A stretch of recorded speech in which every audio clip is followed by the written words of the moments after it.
은혜 받으실 하나님 말씀은 사도행전 16장 1절부터 10절까지의 말씀입니다. 우리 다 같이 쉬운 성경으로 합독하겠습니다.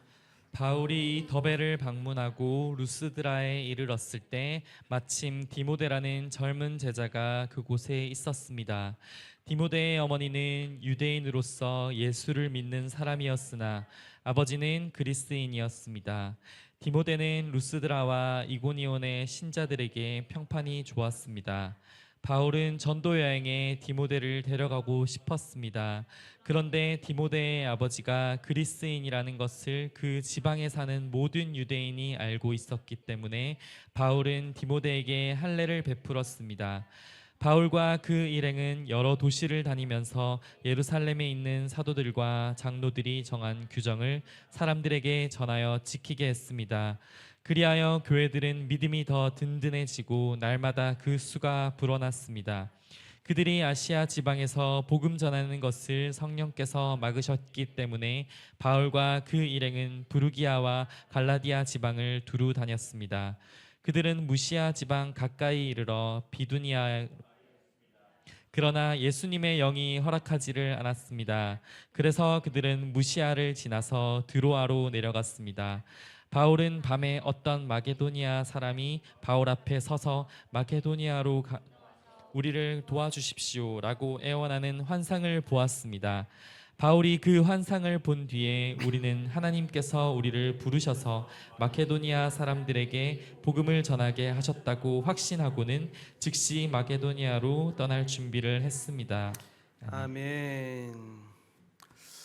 우리가 지금 계속해서 사도행전 말씀을 보고 있습니다.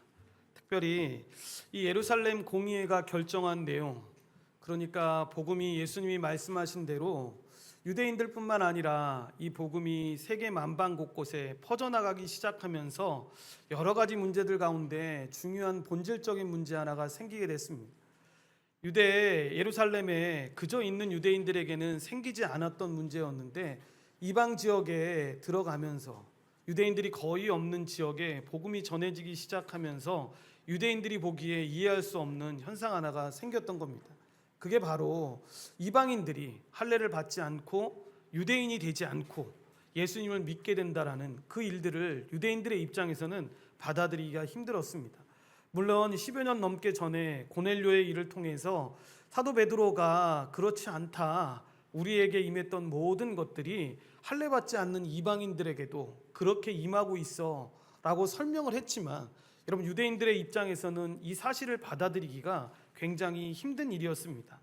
그래서 그들이 그저 자신이 살고 있는 지역에서 그냥 그들이 믿고 있는 정도로만 있었으면 큰 문제가 되지 않았을 텐데 이들에게 또 열심이 있었습니다. 그래서 잘못된 거 바로 잡아야겠다라고 생각해서 이방 지역을 돌아다니면서 사도 바울과 바나바가 전했던 그 복음이 틀렸다, 맞아, 그들이 전한 것처럼 예수님 믿는 걸로 구원받을 수 있지만 거기에 할례와 이 모세가 가르쳐 주었던 그 관습들을 우리도 지켜야지만 구원받을 수 있어라고 전하기 시작하는 거였습니다. 이 문제가 어느 한 지역만의 문제가 아니라 이제 복음이 이방 지역으로 계속 전해지게 될 텐데 여러분, 이 사실이 잘못되게 복음이 마치 서로 상반되는 내용을 주장하는 것처럼 전해지면 안 되니까 이 사실을 이 안디옥 교회가, 이방인 교회였던 안디옥 교회가 예루살렘 교회에 문의를 한 겁니다. 이 사실에 대해서 분명하게 결정을 해야 될 것 같다. 그래서 그 예루살렘 교회에 안디옥에서 파송한 바울과 바나바 그리고 몇 사람과 그 예루살렘 교회에 있었던 많은 사람들이 모여서 이 일에 대해서 이야기를 하는 겁니다. 그리고 나서 그 모든 주장들을 종합한 결과 베드로가 이야기하는 거죠. 처음에 10여 년 전에 이야기했던 것처럼 고넬료의 일을 봐라. 우리가 지금 생각하는 게 이해할 수 없다라는 걸 충분히 이해한다. 그런데 나도 그렇게 이해가 안 돼서 고넬료의 일 때 받아들이기 힘들었는데 성령님이, 예수님의 영인 성령님이 직접 오셔서 그렇지 않다라고 우리에게 말씀해 주셨다. 그러니까 우리가 믿음으로 구원받는다라는 이 사실을 잊지 말아야 한다라고 이야기를 합니다. 그리고 나서 이런 바울과 바나바가 그 증거로 자신들이 이방인 교회에 다니면서 전했던 그 복음, 그리고 그 복음의 역사로 일어났던 유대인들에게만 일어날 거라고 생각했던 그 일이 할례받지 않는 이 이방인들에게도 일어났다라는 걸 분명히 설명해 주고, 마지막으로 야고보가 이 일에 대해서 확정하면서 이 모든 것들을 이방인 교회들에 다 전해주게 편지를 보내는 걸 보게 됩니다. 여러분, 이러한 결정으로 인해서 이제 이방인 신자들은 자신들이 할례나 율법에, 이 의식법적인 멍에들에 자기들이 노임을 받았다라는 사실을 분명하게 깨닫게 되는데, 그래서 유대인 신자와 이방인 신자를 가로막고 있는 모든 장막들이 철폐되었음을 깨닫게 됩니다. 그들은 그리스도 안에서 이제 진짜 우리가 유대인과 이방인이 하나 되었다라는 그 한몸됨을 누리게 되는 것입니다. 이 소식이 안디옥 교회에 전해지게 되고, 이 바울과 바나바는 안디옥에서 다른 여러 사람들과 함께 이 주의 말씀을 가르치면서 전파하게 되는데, 그렇게 될 때 교회가 더 강건해지고 교회가 더 성장했다는 걸 보여줍니다. 그리고 이어서 세 개의 간략한 이야기가 계속해서 나오게 되는데, 첫 번째 이야기가 우리가 지난 시간에 살펴보았던 이 바울과 바나바의 다툼 이야기이고, 두 번째가 이 바울이 디모데를 얻게 된 이야기고, 세 번째가 하나님께서 바울의 걸음을 유럽으로 인도하신 이 이야기입니다. 첫 번째는 우리가 지난 시간에 살펴보았었는데, 이 일을 통해서 우리는 하나님의 생각과 인간의 생각이 너무 다르다라는 것을 깨닫게 되고, 그 하나님의 생각이 인간의 생각보다 더 우리를 선한 길로 인도한다라는 것을 배우게 됩니다. 정리하는 차원에서 지난 시간에 우리가 잠시 살펴봤던 그 첫 번째 바울과 이 바나바의 다툼 이야기를 잠시 보면, 안디옥에서 이 공의의 결정이 다 끝나고 난 후에 바울이 그 복음을 가지고, 그 결정된 사항을 가지고 사람들에게 말씀을 가르치던 중에 바나바에게 바울이 이야기하는 겁니다. 이제 어느 정도 정리가 된 것 같으니까 우리가 1차 전도 여행 때 복음을 전했던 교회들을 다시 찾아가서 복음을 다시 전하자. 그리고 이 예루살렘 공의회에서 결정된 내용들을 전하자라고 바나바에게 이야기를 합니다. 여러분, 이것은 이미 이슈가 되었던 이 할례 문제가 이 공의회로 인해서 해결이 되었고, 이제는 바울과 바나바가 아니어도 안디옥 교회는 복음을 가르칠 수 있는 사람들이 많이 있다라는 걸 알았기 때문에 이렇게 이야기했던 것입니다. 또한 얼마 전에 갈라디아서를 썼던 바울의 입장에서 보면, 계속해서 거짓 교사들이 이런 결정이 났음에도 불구하고 이상한 말들을 하고 돌아다니니까 그 어린 신자들을 생각해서 우리가 다시 가서 이 공의의 결정을 이야기해주고 복음을 다시 이 선명하게 전해주자라는 필요를 느꼈던 것입니다. 이러한 바울의 제안에 바나바도 선뜻 동의를 하게 되고 같이 가기로 작정을 하는데, 그런데 문제가 생깁니다. 뭐냐면, 어려움을 1차 여행 때 주었던 마가를 또 데리고 가자고 바나바가 바울에게 요구를 했던 것입니다. 이 일이 처음에는 좋게 대화로 해결하려고 했는데 사람인 관계로 미숙하게 큰 싸움으로 번지게 됩니다. 그래서 피차 갈라지게 되는데, 우리가 지난주에 살펴본 것처럼 갈라져서 바나바는 그 마가를 데리고 고향인 구브로로 가서 복음을 전하게 되고, 바울은 신라를 택해서 이 어린 교회들을 돌보기 위한 그 선교 여행을 시작하게 됩니다. 누가 잘했고 누가 잘못했고의 문제가 아니라고 말씀을 드렸습니다. 그들은 그냥 그들 자리에서 최선의 결정을 했던 것인데 그 방식 자체가 잘못됐던 거죠. 그래서 이 일이 선명하게 이루어지도록 주님이 주신 말씀대로 그들은 자신들에게 주신 그 사명대로 그 길을 걷게 됩니다. 이렇게 성경은 잘 보다 보면 우리가 볼 때 너무 위대하다라고 생각하는 그 인물들도 참 부족했구나라는 것들을 깨닫게 되는데, 여러분, 이런 모습을 우리에게 주시는 이유는 여러분, 우리가 바로 그런 존재들이라는 것을 분명하게 말씀하고 있는 겁니다. 이렇게 또 하나님의 은혜가 드러나는 거죠. 그래서 그렇게 두 사람이 그렇게 극렬하게 싸웠지만 여러분 확실한 타협에 도달해서 하나가 아닌 이 두 인물을 만들게 되는 거죠. 그래서 원래는 한 팀으로 전도하려고 했던 그 팀이 두 팀으로 나누어져서 복음을 전하게 되는데, 이렇게 하나님의 생각과 인간의 생각은 다르다라는 것을 보게 됩니다. 그리고 심한 다툼은, 그저 인간의 욕심을 따라서 이루어지는 다툼은 판을 깨고 감정 싸움으로 치우쳐서 모든 것을 멈추게 하지만, 여러분 하나님은 그 부족함도 채워주시면서 당신의 사역을 계속해서 확장하고 있는 것을 보여주십니다. 그래서 그들의 본래 계획보다 더 복음의 놀라운 역사들이 확장하게 되는 것을 이후에 우리가 보게 됩니다. 그리고 두 번째 이야기로 오늘 1절부터 5절에 나오는 이 바울이 디모데를 얻게 되는 이야기인데, 여러분 바울 일행은 1차 전도 여행에서 복음을 전했던 지역들, 그 지역들을 다시 돌아다니면서 복음을 전하려고 합니다. 그러다가 그중 한 지역인 루스드라에서 이 디모데를 만나게 되는 겁니다. 그런데 오늘 본문 말씀의 1절과 2절 말씀, 그리고 디모데전서와 디모데후서에 나오는 말씀들을 통해서 우리는 디모데의 어머니가 여러분 유대인으로서 예수님을 믿었다라는 사실, 그런데 아버지는 그리스인이었다라는 사실, 이방인이었다라는 사실을 알게 됩니다. 특별히 헬라어 성경을 보면, 이 성경의 원어 성경을 보면 여러분 디모데의 아버지는 이렇게 기록할 때, 이렇게 바울이 디모데를 부르려고 할 때 죽었다라는 암시하는 글을 올려놓습니다. 그리고 디모데는 그곳에 있는 신자들에게 평판이 좋았다라고 소개하고 있습니다. 이게 얼마나 대단한 거냐면, 회당이 없는 곳에 여러분 다수가 이방인이 살고 있는 곳, 그러니까 예수를 믿고, 아니 유대인이라고 말하는 이 사람들이 10명도 없는 그 동네에서 이 사람들이 살고 있는데, 그런 곳에서 디모데는 평판이 좋은 사람이었다라는 칭찬을 받으면서 살고 있었습니다. 여러분 인구의 대다수가 루스드라는 이방인이었습니다. 유대인 회당이 없다라고 말씀을 드렸습니다. 이 이야기는 뭐냐면, 여러분 그 안에 예수 믿는 사람 말고 유대인이라고 말하는 사람이 10명도 없었기 때문에 회당이 여러분 없었던 겁니다.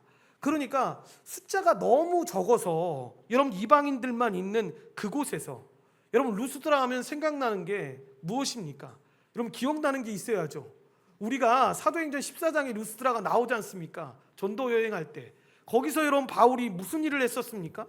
날 때부터 걷지 못한 사람을 여러분 일으키는 그 기적을 행했던 곳이 루스드라였고, 그래서 여러분 그 결과로 무슨 일이 생깁니까? 바울과 바나바를 그 이방인들이 어떻게 하려고 합니까? 제우스 신이라고, 그러니까 마치 신이라고 생각해서 그들에게 희생 제사를 드리려고 했던 곳이 바로 루스드라였습니다. 그런 루스드라에서 여러분 얼마 지나지 않아서 무슨 일이 생깁니까? 그 신으로서 자기들을 높이려 했던 사람들에게 그렇지 않다, 신은 오직 예수 그리스도라는 그 복음을 전했을 때 여러분 그들이 이 사도 바울에게 어떻게 대합니까? 돌변해서 여러분 바울을 돌로 쳐 죽이려고 했던 지역이 바로 이 루스드라입니다. 그러니까 여러분 이 정도만 설명해도 루스드라가 얼마나 척박한 땅이었다라는 걸 여러분 우리가 알 수 있지 않습니까?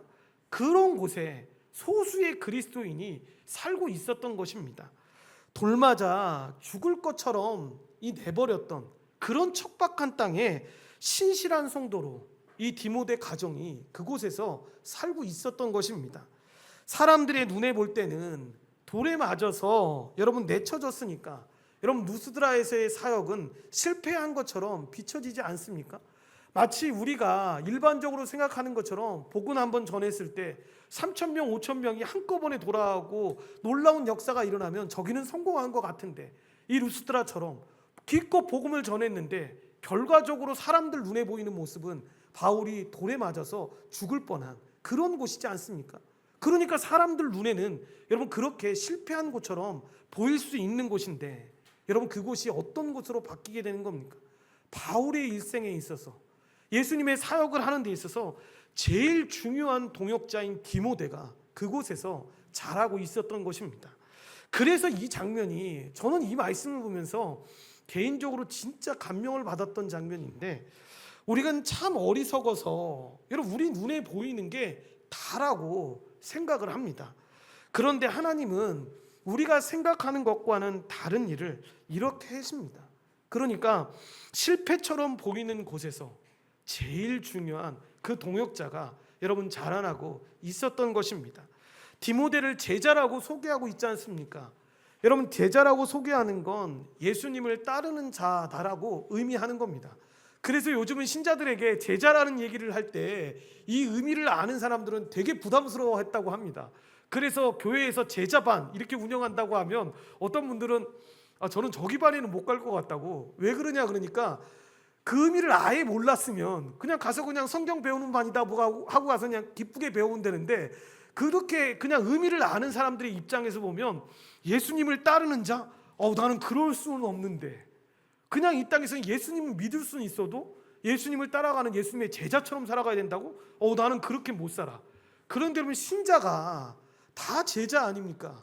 예수님을 따라가는 자의 삶을 살아가는 사람들이 여러분 다 신자의 모습입니다. 이렇게 여러분, 바울은 유대적인 배경, 어머니, 그리고 헬라적인 배경, 이 아버지, 이 동시에 갖고 있는 이 신실한 형제인 디모데를 동역자로 삼으려고 했습니다. 이것은 디모데가 이미 말씀드렸던 것처럼 그 지역에서 칭찬받는 신앙을 갖고 있었을 뿐만 아니라 여러분, 다른 사람들은 가질 수 없는 이 이중 문화에 잘 적응할 수 있는 장점을 가지고 있었기 때문입니다. 모친의 혈통으로는 유대인이었기 때문에 당연히 유대인에게 접촉하는데 유익했고, 여러분, 부친의 혈통으로는 이방인이었기 때문에 이방인에게 접근할 때에도 우리 아버지가 이방인인데 우리 어머니가 유대인인데 라고 하면서 접근하는 게 복음을 전하는데 굉장히 유익하지 않습니까? 물론 여러분, 그의 디모데가 가르치는 모습을 보고도 여러분 그의 잠재력을 확인했을지도 모르겠습니다. 그리고 바울은 그 속에 거짓 없는 믿음을 보았는데, 디모데후서 1장 5절 말씀에 보면 디모데가 어떤 사람인지에 대해서 설명합니다. 이 말씀을 쉬운 성경으로 우리 다 같이 합독하겠습니다. 나는 그대의 진실한 믿음을 기억하고 있습니다. 그 믿음은 그대의 할머니 로이스와 어머니 유니게에 있었던 것인데 이제 그대가 그 믿음을 물려받았습니다. 아멘. 그러니까 바울이 디모데를 부를 때 어떤 한 부분적인 이유 때문이 아니라 지금 말씀드렸던 여러 가지의 배경으로 인해 바울은 디모데를 자신의 동역자로 삼으려 했던 겁니다. 그런데 한 가지 중요한 문제가 오늘 말씀에 나오는 것처럼 생기게 됩니다. 그게 뭐냐면 바로 디모데가 유대인 어머니와 이 헬라인 아버지 사이에서 태어나다 보니까 할례를 받지 않았다라는 그 문제가 생겼습니다. 왜 여러분 이게 문제가 되는 거냐면, 유대교는 여러분 유대인이 이방인들과 결혼하는 것을 금합니다. 결혼하면 안 됩니다. 그런데 여러분, 그렇게 결혼하는 사람들이 당시에도 이전에도 있었을 거 아닙니까? 그러면 최후의 보루로 어떻게 했냐면, 이런 결혼이 실현됐을 때 자녀들을 반드시 유대인으로 여러분 키워야 했습니다. 그래서 그들에게 있는 원칙 중에 하나가 뭐였냐면, 아이들을 어머니가 가르쳤기 때문에 이 어머니가 유대인이면 아이들도 유대인이라고 했습니다. 그런데 여인이 이방인이고 아버지가 유대인일 경우엔 이걸 인정해주지 않았습니다.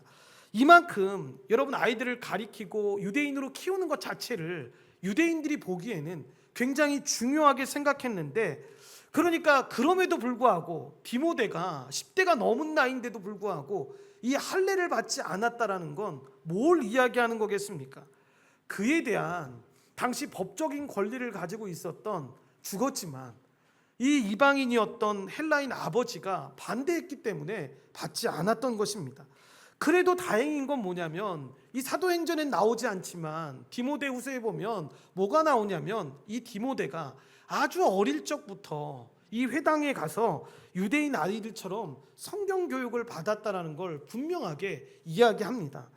여기서 그러면 궁금한 게 있지 않습니까? 우리가 오랫동안 시간이 지난 게 아니니까 당연히 이 정도 말씀 오면 지금 불현듯 우리 마음 가운데 그런 불만이나 질문이 나와야 합니다.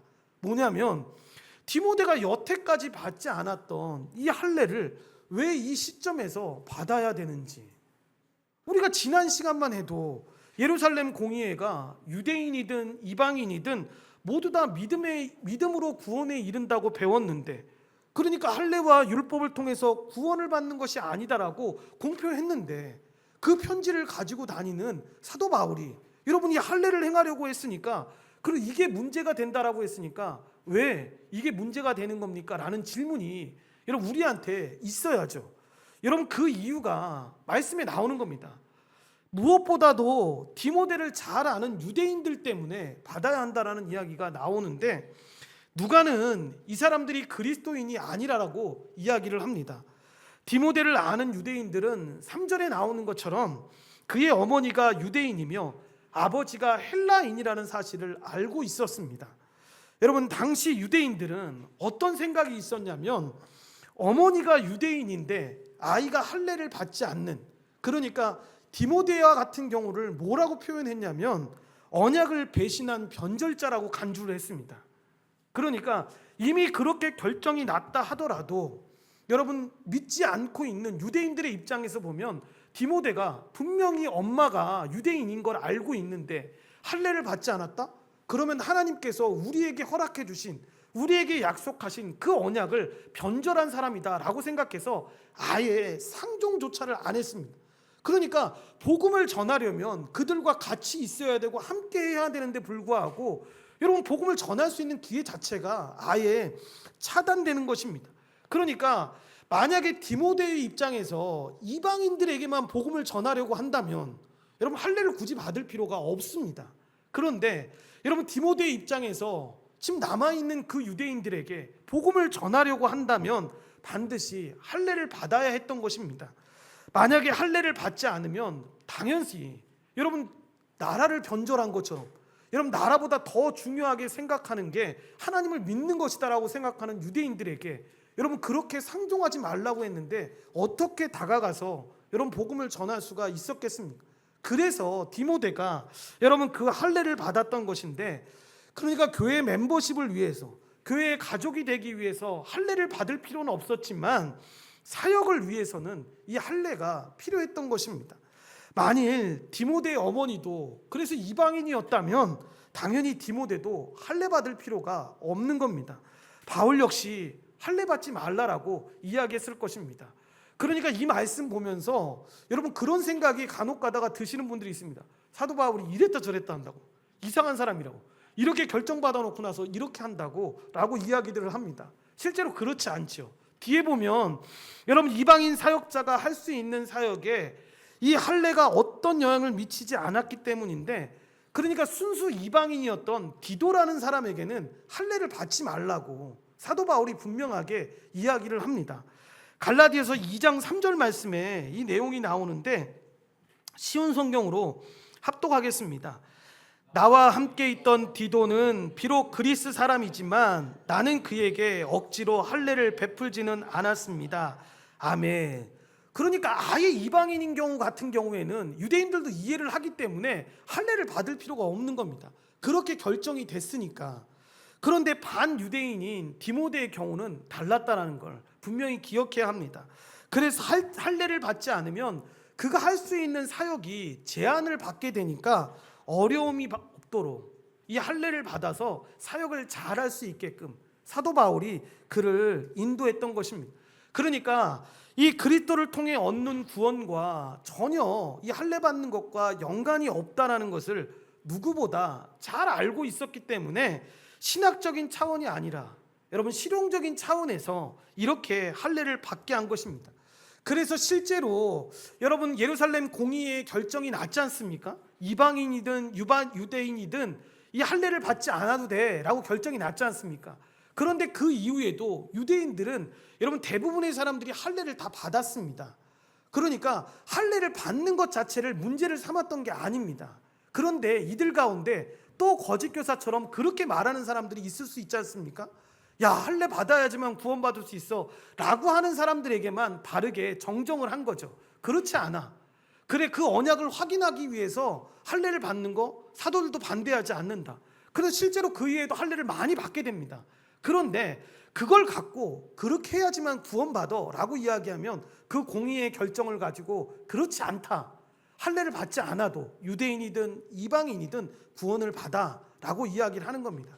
그러니까 지금 시대를 살아갈 때에도 여러분 우리 안에도 제가 사역을 하는 동안에도 그러신 분을 만난 적이 있는데 어떤 여자분이 아버님이 돌아가시기 바로 전에 침례를 이 우리 부모님에게 해주셨으면 좋겠어요라고 이야기를 하는데 이 순복음에서 이 간략하게 이렇게 세례하는 경우도 있지만 대부분 침례를 하는데 물에 퐁당 들어갔다 나와야 되는데 그 할아버지는 이 호흡기 대고 계신 상태였습니다.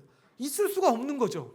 그러니까 여자 전도사님들이 계속 설명을 했습니다. 괜찮아요. 침례를 받지 않아도 예수님 믿으셨고 그렇게 예수님 믿으신다고 고백했으니까 하나님 나라에 가는 거 걱정하지 않으셔도 돼요 라고 하는데 이분이 너무 때를 쓰시니까 목사님이 좀 설명 좀 해달라고 저한테 요청이 와서 그분을 만났는데 여러분 마음이 어려우신 겁니다. 답답하신 겁니다. 그냥 이걸 모르는 게 아니라 우리 아버지도 침례 받고 그렇게 하셨으면 좋겠다고 하시는 겁니다. 그래서 제가 목사님한테 가서 허락을 받았죠. 목사님 제가 가서 장로교에서 하는 것처럼 물 그냥 이렇게 한번 하는 걸로 하고 하면 안 될까요? 라고 이야기하니까 야 순복음은 침례인데 그렇게 하면 어떡하냐니까 이분 호흡기 대고 계신다고. 목사님이 참 감사했던 게 뭐냐면 안 돼! 가서 더 설명하고 구체적으로 해 이렇게 했던 게 아니라 그래 가서 해. 근데 일반적으로는 이렇게 하면 안 된다 라고 말씀하시면서 설명을 잘 해줬으면 좋겠다라고 해서 가서 했습니다. 여러분 그분도 몰랐던 게 아닙니다. 그냥 마음이 불안하니까 이렇게 하면 괜찮다고 생각하니까. 그러니까 당시에도 여러분 공의의 결정이 그렇게 났어도 유대인들이 자녀들 태어났을 때 우리 자녀에게 할례를 하는 게 마치 믿음 없는 것처럼 보였을 수도 있지만 그게 마음의 안정감을 누려서 그렇게 하는 것이라면 사도들도 그렇고 믿는 사람들도 이방인들도 그들이 믿음이 없다라고 그들에게 뭐라 할 만한 내용이 아니었다라는 겁니다. 그러니까 이것은 어떻게 봐야 되는 거냐면 우리가 지난 시간에 살펴봤던 것처럼 예루살렘 사도들이 이 이방인 신자들에게 할례와 율법은 필요 없다고 말하면서 뭐라고 이야기합니까? 유대인들을 배려하는 차원에서 이들이 금기시하는 4가지는 너희들이 하지 않았으면 좋겠어라고 권면했던 것과 똑같은 것을 지금 이야기하고 있는 것입니다. 이렇게 사도 바울은 앞으로의 복음 전도 사역에 있어서 이 디모데가 장애를 받지 않기를 원했던 겁니다. 그래서 디모데에게 할례를 행했던 것입니다. 그래서 실제적으로 유대인들이 봤을 때 디모데에게 다가가는데 마음이 어렵지 않도록 그의 모계에서 유대인들이 이야기했던 그 유대인의 자격을 갖추게 만든 거죠. 그리고 이방인들에게 복음을 전할 때에는 우리 아버지가 이방인이야 라고 생각하면서 복음을 전하게끔 만들어 준 것입니다. 이렇게 사도 바울은 경직됨이 아닌 유연함으로 그들에게 다가가는데 그의 유연함이 이 고린도 전서에 나오는 이 고백 속에 풍성하게 나타납니다. 여러분 이 고백 잘 우리 기억해야 되는데 고린도전서 9장 19절부터 23절 말씀을 우리 쉬운 성경으로 좀 긴데 다 같이 합독하겠습니다. 나는 자유인이며 어느 누구에게도 매여 있지 않습니다. 그러나 나는 되도록 많은 사람을 얻기 위해 스스로 많은 사람의 종이 되었습니다. 유대인들에게는 유대인들을 얻고자 유대인들처럼 되었습니다. 율법 아래에 있는 사람들을 대할 때는 비록 나 자신은 율법 아래에 있지 않지만 그들을 얻기 위해 율법 아래에 있는 사람처럼 되었습니다. 율법 없는 사람들에게는 비록 나 자신은 하나님의 율법을 떠난 사람이 아니라 그리스도의 율법 아래에 있는 사람이지만 율법 없는 사람들을 얻기 위해 율법 없는 사람처럼 되었습니다. 믿음이 약한 사람들에게는 약한 사람들을 얻기 위해서 약한 사람이 되었습니다. 내가 모든 사람들에게 그들과 같이 된 것은 아무쪼록 모든 방법을 다하여 그들 중에 몇 사람이라도 구원하기 위해서였습니다. 나는 복음이 주는 복에 참여하기 위해 복음을 전하는 일이라면 무슨 일이든 하고 있습니다. 아멘. 뭘 말하는 겁니까? 여러분 복음 안에 있는 사람들은 이런 유연함들이 있다라는 겁니다. 이리저리 그냥 내 편한 대로 생각하는 그 유연함이 아니라 그들을 얻기 위한 그 유연함이 있다라는 겁니다. 그러니까 신자들에겐 항상 2가지의 모습이 꼭 있어야 합니다. 목에 칼이 들어와도 이 양보할 수 없는 복음의 참된 진리는 우리가 분명하게 지키겠다라는 그 마음 하나가 분명히 있어야 되고, 또 하나는 복음을 전하기 위해서 동시에 이 모든 사람을 복음으로 섬기는 모두의 종이 되는 그 삶을 내가 살겠다라는 그 마음이 동시에 있어야 되는 것입니다. 그러한 마음으로 바울과 실라가, 디모데가 이 여러 성의 어린 교회들을 방문하면서 예루살렘 공의회에서 결정된 그 내용들을 나누어 주고 있는 겁니다. 이 교회들은 여러분 1차 전도 여행 때 세워진 교회들로 이 비시디아 안디옥을 포함한 지역의 교회들인데, 그렇게 복음을 전한 결과 말씀에 뭐라고 나옵니까? 교회가 내적으로나 외적으로 성장하게 되었다라고 이야기합니다. 복음이 주는 놀라운 은혜죠.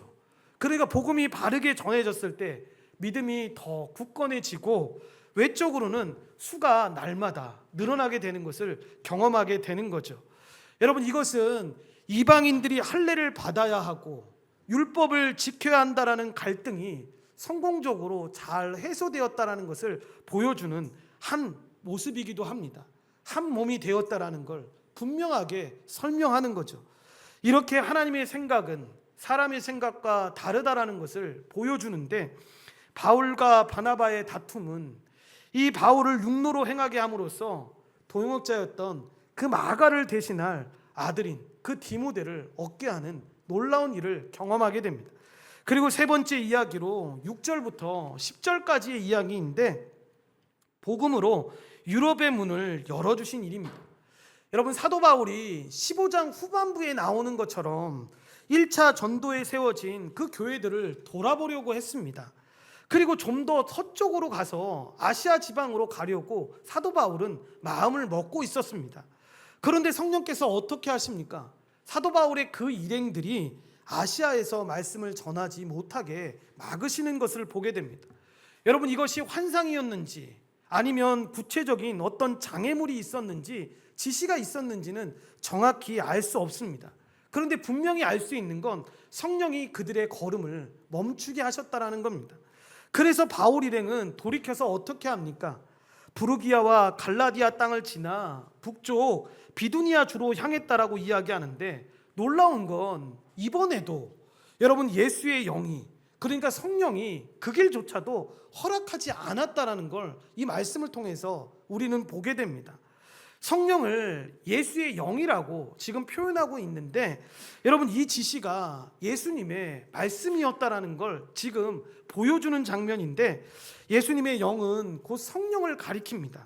이렇게 두 번의 가로막힘이 일어났었는데, 그런데 사도 바울은 여러분 다르긴 달랐죠. 뭐냐면 이것을 복음을 전하지 말라는 하나님의 뜻이라고 오해하지 않았다라는 겁니다.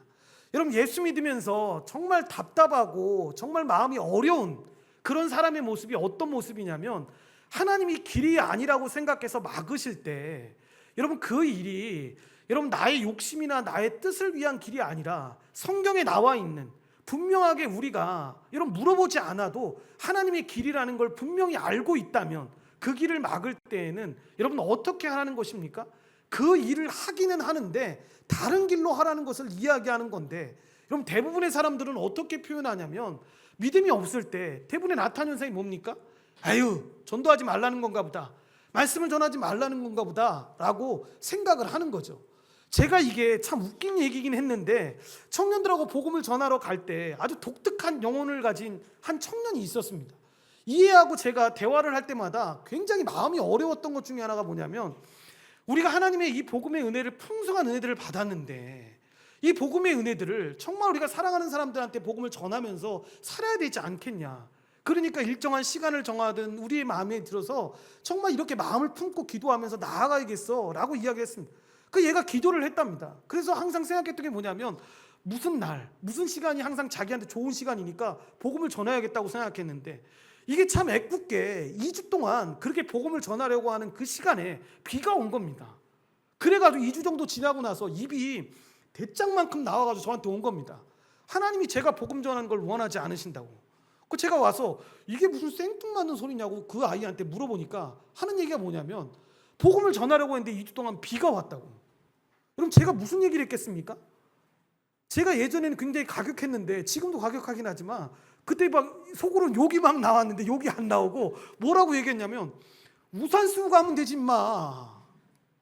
비가 오면 우산 쓰고 나가서 복음을 전하면 되지. 그걸 말이라고 하냐고. 걔가 당황해하는 거였습니다. 제가 너무 당황스러워서 성경적으로 대답도 안 해주고, 야 그냥 우산을 쓰고 나가면 되지. 비가 오면 우산 쓰고 나가서 몇 사람을 만나든지 간에 작정을 했으면 그렇게 복음을 전하면 되는 거지. 그걸 지금 말이라고 하냐고. 그러니까 그 아이의 생각에는 뭐냐면 하나님의 뜻대로 살아가면 모든 것이 평탄하게 다 열릴 거라고 생각을 했던 거죠. 그런데 여러분, 우리가 하나님의 뜻대로 살 때 세상이 그렇게 변합니까? 그렇지 않죠. 이게 정말 하나님의 뜻이면 그렇게 상황상 막히는 일이 있을 때에도 하나님의 일인 걸 알면 그냥 그 일을 하면 되는 겁니다. 다른 길로 열어주시는 길로 나아가면 되는 겁니다. 여러분, 그날 밤에 그래서 그들이 포기하지 않고 어떻게 합니까? 인도하심에 따라서 새로운 길을 모색하게 되죠. 그래서 자신의 의지와 상관없이 성령에 이끌려서 오늘 본문 말씀에 보면 드로아까지 가게 되는 겁니다. 그리고 그날 밤 환상을 통해서 여러분, 마게도냐 사람 하나가 이야기하는 걸 듣게 되는 겁니다. 환상 속에서 뭐라고 이야기합니까? 마게도냐로 건너와서 우리를 도우라고 여러분 외치는 것을 보게 되는 겁니다. 여러분, 드로아에서 이 바다를 건너 마게도냐로 간다는 게 뭐냐면, 지도로 설명하면 참 좋은데 이게 유럽입니다. 그러니까 유럽으로 넘어와서 이 복음을 전하라고 이야기를 하는 겁니다. 그런데 이때 여러분, 성경을 구체적으로 이 부분들을 해석해 보면 이 일을 사도 바울이 환상을 받았으니까 함께 했던 실라나 디모데에게, 야 내가 환상 받았으니까, 내가 윗 어른이니까 환상 받았으니까 우리 유럽 넘어가서 복음 전하자, 이게 아닙니다. 여러분, 이 환상을 갖고 어떻게 합니까? 이 안을 그 안에서 의논하는 겁니다. 그리고 나서 그 있던 사람들이, 성령의 사람들이 이 일이 하나님의 뜻이라고 결론을 내는 겁니다. 그러니까 그 안에 인정했다라는 말은 무엇이냐면, 말씀에 대한 그 모든 사람들이 합리적으로 묵상을 하면서 하나님의 뜻인가를 본 겁니다. 그리고 나서 바울 일행 모두가 여러분 하나님의 뜻인 줄 알았으니까 이 뜻에 합당하게 우리가 걸어가자라고 이야기해서 그 길을 걸어갔던 것입니다. 그리고 마지막 절인 10절에 여러분 또 한 사람의 동행자가 등장을 합니다.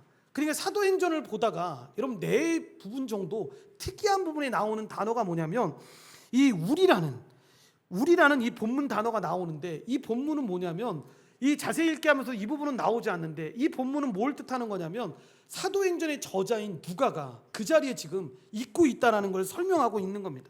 그러니까 바울의 일행이 지금 대표적인 사람이 누가 되는 겁니까? 바울과 실라와 디모데와 이 사도행전의 저자인 누가가 지금 이 자리에 함께 이 사역을 하고 있는 걸 보여주고 있는 것입니다.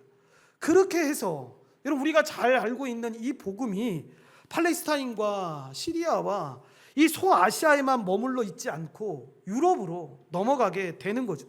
선교 역사에 있어서 매우 중요한 일이 지금 일어나는 것인데, 하나님이 바울 인행에 그 복음을 전하려고 하는 방향을 두 번이나 바꿔서 그렇게 역사를 일으키고 있는 것입니다.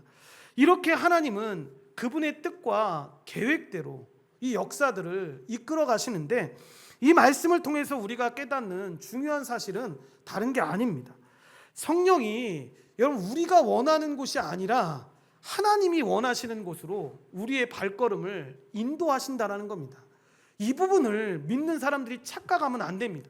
성령님이 인도하시는 발걸음은 우리가 원하시는 발걸음이 아니라 하나님이 원하시는 방향으로 우리를 이끄신다라는 걸, 여러분 이걸 기억해야 합니다.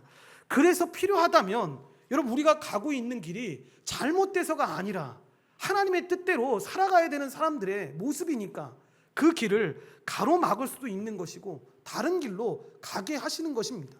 그러니까 오해하시면 안 됩니다.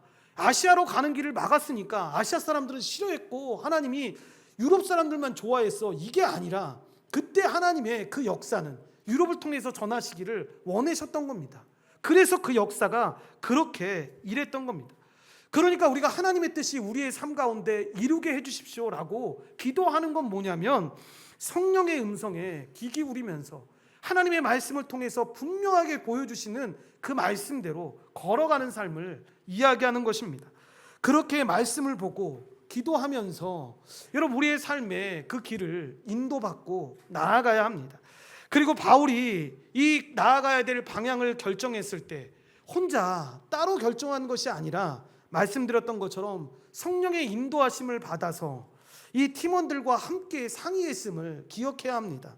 그래서 그가 환상을 보았을 때에도 그 환상에 대해서 팀원들과 함께 나누었던 것이고, 팀원들은 한 마음으로 이 마게도냐로 가기로 결정했던 것입니다.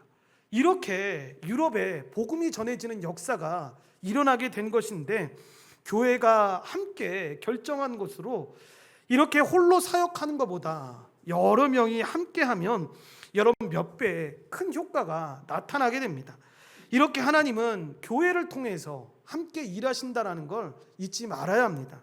결론적으로 우리는 본문을 통해서 세 개의 이야기를 보았는데, 모두가 바울의 뜻과 하나님의 뜻이 달랐음을, 그리고 하나님의 뜻이 이루어졌을 때 바울의 뜻이 원하는 것보다 더 놀라운 하나님의 은혜가 임했음을 보게 됩니다. 이것은 비단 복음 전도 사역에만 여러분 우리에게 임하는 것이 아닌데, 주님을 섬기는 사역에서는 물론이거니와 우리의 삶의 일상에서도 여러분 이것이 항상 임하고 있고 우리가 그렇게 걸어가야 한다는 걸 기억해야 합니다. 우리는 여러분 하나님의 뜻을 다 알지도 못하고 이해하지도 못합니다. 그리고 이런 일이 우리 인생에서 허다하게 너무 많이 일어나는 것들을 보게 됩니다. 그래서 우리가 종종 하나님의 섭리라는 말을 자주 쓰는데, 하나님의 섭리는 여러분 갖다 쓰기 갖다 좋으라고 이렇게 쓰는 말이 아닙니다. 그러니까 이슬람에서도 이 섭리라는 단어를 자주 사용합니다. 그런데 이 섭리라는 단어를 잘못 이슬람에도 사용할 때 어떻게 사용하냐면, 여러분 나라에서 대대적인 사고가 나지 않습니까? 뭐 몇백 명이 사망이 일어나는 그런 사고가 발생했을 때 여러분 우리 같으면 난리가 날 거 아닙니까? 그런데 이슬람 국가 같은 경우는 한마디만 합니다. 이게 알라의 섭리야. 조용하라는 겁니다. 섭리니까 그냥 있으라는 겁니다. 여러분 이런 의미로 섭리를 쓰는 게 아닙니다. 이슬람도 원래 취지는 그 섭리를 그렇게 쓰지 않았습니다. 그런데 잘못되게 사용했을 때에는 이렇게 쓰는 겁니다. 웨스트민스터 대요리 문답에 이 하나님의 섭리 사역을 이렇게 요약합니다. 18문답에 보시면 한번 잘 들어보십시오. 하나님의 섭리 사역이란 가장 거룩하고 지혜롭고 강력하게 그의 모든 피조물들을 보존하고 통치하시는 것으로 자신의 영광을 위해 모든 피조물과 그들의 행위를 명하시는 것이다 라고 이야기합니다. 그러니까 이렇게 무한히 지혜롭고 선하신 하나님께서 가장 거룩하고 지혜롭고 강력하게 모든 피조물을 보존하고 다스리시는 방법이 뭐냐? 바로 하나님의 섭리라는 걸 지금 설명하고 있는 겁니다. 그러니까 하나님의 영광을 위해서 하나님은 단 한 치의 오차도 없이 지금 그렇게 하나님의 섭리 가운데 우리의 삶을 이끌고 계심을 보여주고 있는 것입니다. 우리 모두가 여러분 이 안에 이 믿음으로 이 유익을 누릴 줄 알아야 합니다. 그러니까 이 사실을 안다면 하나님의 생각과 우리의 생각이 다르다라는 사실 앞에 여러분 우리가 얼마나 겸손해지겠습니까? 여러분 겸손하다라는 건 뭐냐면 고개 숙이고 뭐 인사하고 이런 모습도 겸손함이지만, 여기에서 말하는 겸손함은 자기의 마음대로 절망하지 않는 겁니다. 내 생각대로 이 일이 이루어지지 않았으니까 안 된 거야, 할 수 없는 건가 보다, 이런 마음을 갖지 말라는 겁니다. 마음 가는 대로 함부로 결론 짓고 그게 하나님의 뜻인 것처럼 살지 말라는 겁니다. 우리는 하나님의 생각이 이 우리의 생각과 다름을 알기에 고집을 버리고 모든 가능성을 향해서 여러분 더 유연하게 생각하고 행동할 수 있는데, 하나님이 막으실 때 하나님이 이 일을 정말 원하시는 일이라면 포기하는 걸 원하시는 게 아니라 다른 길로 가는 걸 원하시는구나 라고 생각해서 그 길을 걸어가면 되는 것입니다. 그래서 막으면 또 다른 길 찾으면 되고 그 다른 길로 걸어가면 되는 것입니다. 하나님은 그 모든 과정을 통해서 우리를 당신이 의도하신 가장 거룩하고 지혜롭고 강력한 길로 우리의 삶을 이끌어 주실 것입니다. 하나님의 영광을 위해서 신자의 삶은 그렇게 나아가게 될 것입니다. 그리고 또한 무엇보다도 하나님의 생각이 우리의 생각과 다름을 알기에 여러분 우리는 평안을 누릴 수가 있습니다. 이렇게 강력하고 지혜롭게 우리를 지키고 계시는데 여러분 우리의 인생 가운데 평안함이 넘치는 건 지극히 당연한 것 아니겠습니까? 그래서 사도 바울이 아니라 다윗이 시편에 이렇게 고백을 하는 겁니다. 여러분 어려운 일이 있을 때, 힘든 일이 있을 때 이 말씀 꼭 기억하시면 좋을 것 같습니다. 시편 3편 5절 말씀과 6절 말씀, 그리고 4편 8절 말씀을 쉬운 성경으로 연이어서 우리 합독하도록 하겠습니다. 내가 저녁에 누워 잠을 자고 아침에 다시 깨어나는 것은 여호와께서 나를 지켜주시기 때문입니다. 수천 수만 명의 적들이 사방으로 나를 둘러싸더라도 나는 두려워하지 않을 것입니다.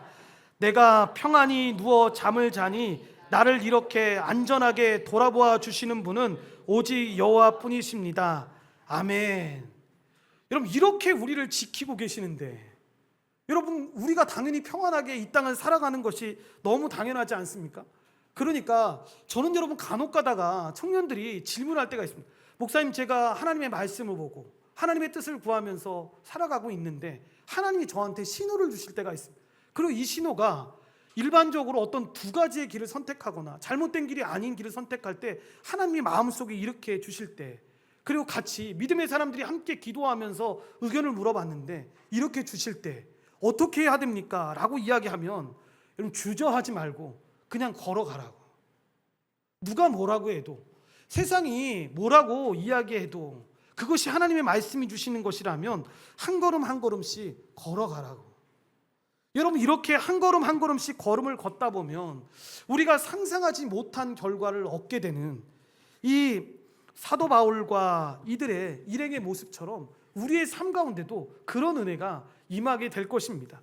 그러니까 돌아가는 것 같고 보장되지 않는 길처럼 보이는 길을 지금 우리가 걸어간다 하더라도 너무 절망할 필요 없다라는 것입니다.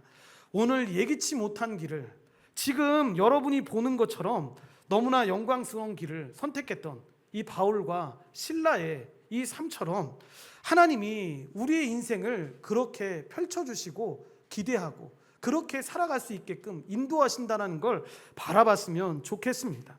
우리는 이 말씀을 통해서 결론적으로 사도인 바울보다 위에 계신 분 한 분이 있다라는 걸 분명하게 깨닫게 됩니다. 예수 그리스도께서 영이신 그 성령을 보내셔서 지금도 이 모든 것들을 이끄시고 있다라는 것을 보게 됩니다. 여기에 우리가 가져야 될 분명한 믿음의 내용이 있는 겁니다. 그 주님이 우리를 인도하신다라는 믿음. 그래서 아무것도 보이지 않지만 정말 내가 가는 길이 믿음의 길인데 자꾸 막혀 있는 것처럼 보이는 이 길을 걸어갈 때에도 하나님이 말씀하시는 길이라면, 믿음의 동역자들과 함께 걸어가는 길이라면 정말 우리를 인도하실 것을 믿고 의지하면서 더 하나님을 신뢰하면서 나아가는 여러분의 삶이 되시기를 바랍니다.